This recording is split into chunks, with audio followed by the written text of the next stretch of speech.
Every few years, officials from the Ottoman state arrived in villages across the Balkans and selected young boys. They were taken from their families, converted to Islam, trained, and folded into the elite institutions of the empire. The practice, known as Devshirme, produced both powerful servants of the state and generations of lasting grief. Today we'll ask, why did the Ottomans take children? What did it mean for the boys, their families, and the societies they left behind? And how brutal was the process, including the forced conversion they experienced? To understand why the Ottomans turned to a system as drastic and morally fraught as the Devshirme, we must first understand the enormous pressure an expanding empire faced. During the 14th and 15th centuries, the Ottoman state was transforming from a small frontier principality into a massive multinational empire. It absorbed peoples of different languages, religions, and traditions: Greeks, Serbs, Bulgarians, Albanians, Armenians, and more. Governing such diversity demanded not only military strength, but also a reliable administrative structure capable of holding together distant provinces. Traditional medieval systems relied on hereditary nobles who ruled local regions in exchange for military service. But such nobles came with their own agendas. They could rebel, form alliances, or simply ignore central orders. The Ottoman sultans understood that to maintain control, they needed a bureaucracy and an army directly tied to them, not to any local clan or aristocracy. This was the root motivation for creating institutions like the Janissary Corps and the palace schools. Devshirme, the collection of children from subject Christian populations, was not an irrational act of cruelty in the eyes of the Ottoman ruling elite. It was considered a practical solution to a political problem. By taking boys too young to have established loyalties and raising them within a strictly controlled Muslim Ottoman environment, the Sultan created a new caste of servants whose allegiance was shaped entirely by the state itself. This institutional logic did not lessen the pain inflicted on families or the trauma embedded in memory, but it explains why such a system emerged in the first place. Empires often justify morally questionable policies in the name of stability, control, and efficiency. The Devshirme was no exception. Devshirme, often translated as the collection, was a recurring levy imposed on many Christian communities, especially in the Balkans. Ottoman officials travelled from village to village, sometimes on a fixed schedule, sometimes irregularly, depending on military needs or political circumstances. Recruitment could be more intense during periods of war, or when the Janissary Corps needed replenishment. The selection process was systematic. Boys were examined for physical health, intelligence, and perceived potential. Those showing strong bodies, sharp eyes, and quick minds were especially sought after. In many cases, families had virtually no ability to refuse. The presence of armed officials and the authority of the state left little room for negotiation, although bribery, local influence, or village solidarity sometimes altered outcomes. Once selected, boys were recorded, separated from their families, and marched to the capital or to designated training centres.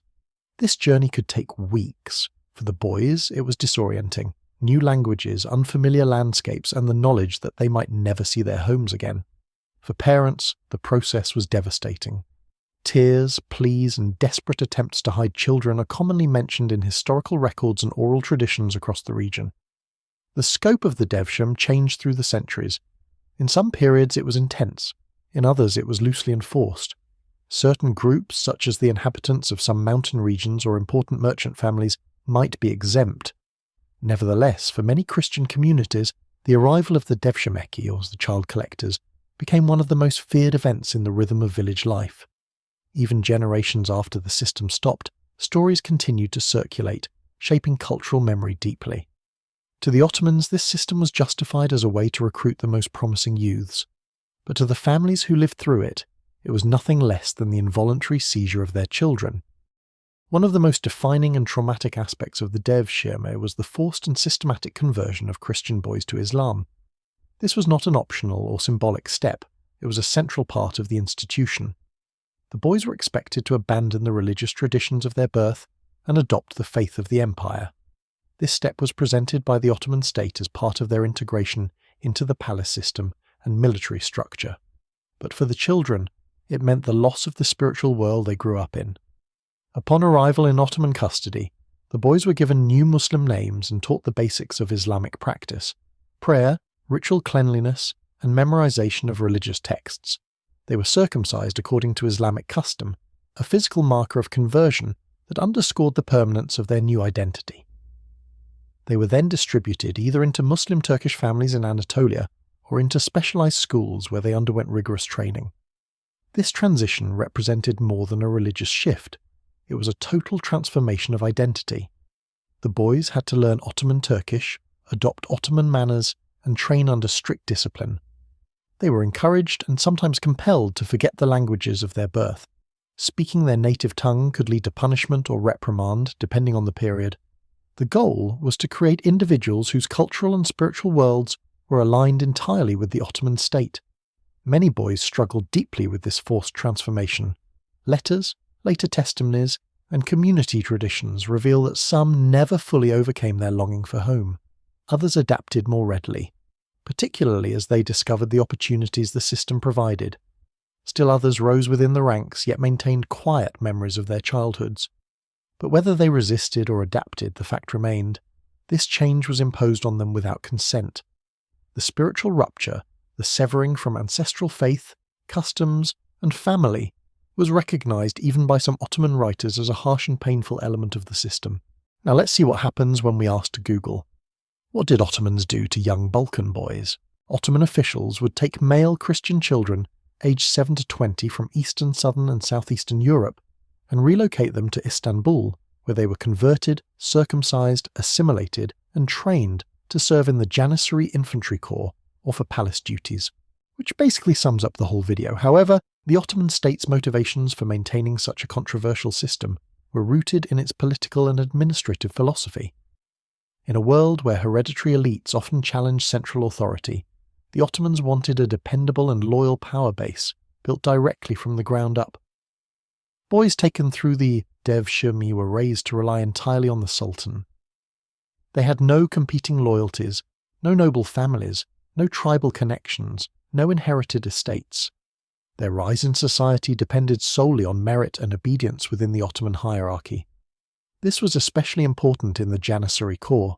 The Janissaries were the Sultan's elite infantry, trained from childhood to be disciplined, loyal, and utterly dependent on the central government. Their military reputation became legendary, and for centuries they were considered one of the most effective fighting forces in the world. But Devshirme boys were not only soldiers. Many were selected for administrative or intellectual training. They learned mathematics, languages, geography, and the art of governance. The most capable were sent to the palace school, the Enderan, where they trained for leadership roles. From these ranks emerged some of the empire's most influential statesmen, viziers, and architects of policy. This meritocratic aspect is important to understand. While the system was coercive, it offered extraordinary upward mobility to those within it. A boy taken from a remote Balkan village could become a powerful vizier or diplomat. This duality, oppression at the start, opportunity later, makes the Devshirme one of the most complex institutions of Ottoman history. For the Ottoman ruling class, this system seemed efficient and even enlightened.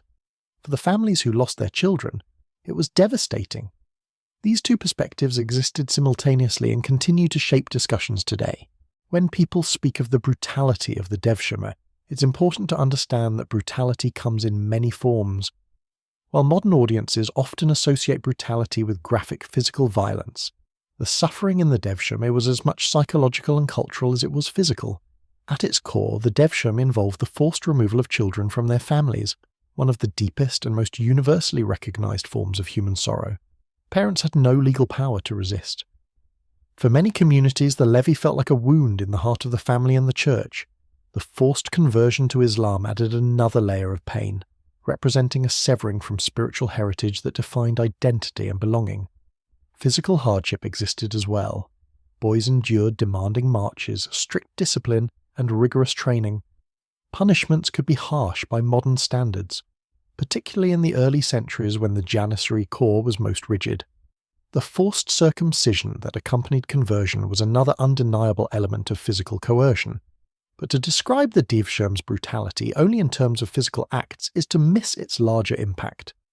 The system targeted the emotional core of communities, their children, and reshaped their identities at the most fundamental levels. It caused long-term grief that echoed through generations. The loss of even a single child could alter the structure of a family for life. In many Balkan songs, legends, and poems, Devshirme appears as a symbol of sorrow, fear, and injustice. Yet, as difficult as it is to accept, the experiences of the boys themselves varied widely. Some lived lives of privilege and power, others endured strict control with few emotional connections. The system's cruelty lay not only in its actions, but in the profound uncertainty it created. The knowledge that a child's fate was no longer in the hands of those who loved them. One of the most fascinating and troubling aspects of the Devshirme is the coexistence of coercion and opportunity. Few historical institutions combine these two elements so closely. On the one hand, Devshirme was undeniably a system of forced recruitment. Boys were taken without consent, compelled to convert and placed into an environment that demanded absolute obedience. Families suffered, communities grieved, and the moral weight of this practice persists to this day. On the other hand, Devshirme opened doors that would have otherwise been unimaginable. Many recruits became elite soldiers, administrators, diplomats, or even viziers. Their rise had no equivalent in many parts of medieval Europe, where social mobility was extremely limited. The Ottoman system, despite its coercive beginning, could offer remarkable advancement to those who excelled. This duality creates interpretive tension. Modern audiences often want clear moral categories, heroes and villains, oppressors and victims. But the Devshirme complicates this narrative. Its victims sometimes became its greatest beneficiaries. Its cruelty sometimes produced loyalty. Its impositions sometimes created opportunity. Understanding this paradox does not diminish the suffering embedded in the practice. Instead, it allows us to see the Devshirme as a deeply human story, one shaped by ambition, loss, adaptation, and the changing nature of identity under empire. Christian communities throughout the Balkans did not passively accept the Devshirme. They developed various strategies to protect their children or mitigate the harm. Some families hid their sons in mountains, forests, or the homes of relatives. Entire villages occasionally coordinated efforts to conceal boys when recruiters approached. Other families sought exemptions through local Ottoman officials, using bribes or invoking connections with local Muslim notables. These attempts succeeded in some instances but failed in many others. The power dynamic overwhelmingly favoured the state. Resistance sometimes took the form of quiet endurance. Communities performed rituals to bless or protect children. Stories and songs emerged, transmitting warnings across generations. These cultural expressions reveal the emotional reality of the experience: fear, sorrow, and a sense of helplessness. In some cases, communities attempted to negotiate collective exemptions. Certain groups, like some mountain-dwelling Vlachs or important urban guilds, received partial relief from the levy during specific periods. However, these exemptions were inconsistent and unpredictable. Despite these efforts, the Devshirme remained an instrument of control that shaped community identity. The memory of the levy became part of local folklore and national narratives long after the system ended. By the 17th century, the Devshirme system began to weaken. Several factors contributed to its decline. First, the Janissary corps increasingly recruited Muslims, and even the sons of Janissaries themselves, undermining the original principle that Janissaries must be outsiders raised solely by the state. Corruption grew as positions were bought or inherited. Second, the Ottoman Empire was facing new military and administrative pressures. The need for a centralized, tightly controlled infantry force lessened as warfare changed. Gunpowder, fortifications, and shifting political alliances altered the nature of battlefield requirements. Third, internal Ottoman reforms attempted to reduce the power of entrenched interests within the Janissary corps. Ironically, the Janissaries themselves resisted these reforms fiercely, eventually becoming one of the most conservative factions in the empire. By the 19th century, the Ottoman state abolished the Janissary corps entirely in an event known as the Auspicious Incident. This moment symbolized the official end of the Devshirme legacy. The practice of collecting Christian boys had already faded, but its memory remained deeply embedded in the societies that experienced it. The end of the Devshirme marked not only an administrative shift, but a cultural turning point. It closed a chapter on one of the most distinctive, controversial, and emotionally charged institutions of the Ottoman world, Today the legacy of the Devshirme is complex and politically sensitive. In many Balkan countries, it is remembered as one of the darkest parts of Ottoman rule, an assault on families, faith and cultural identity. Songs, poems and folk tales passed down through generations depict the levy as a moment of deep sorrow and injustice. In Turkish history and academic scholarship, interpretations vary. Some historians emphasize the administrative innovation and meritocratic nature of the system. Others acknowledge its coercive elements while focusing on its role in shaping the Ottoman elite. The subject is often debated in classrooms and public discourse, revealing just how charged and multifaceted the institution remains. Modern historians increasingly try to balance these perspectives. They highlight the trauma experienced by families, the coercion embedded in religious conversion, and the sorrow recorded in oral traditions. At the same time, they examine the ways in which Devshirme recruits shaped the empire from within, contributing to its political and cultural achievements. This balanced approach does not erase suffering or excuse coercion.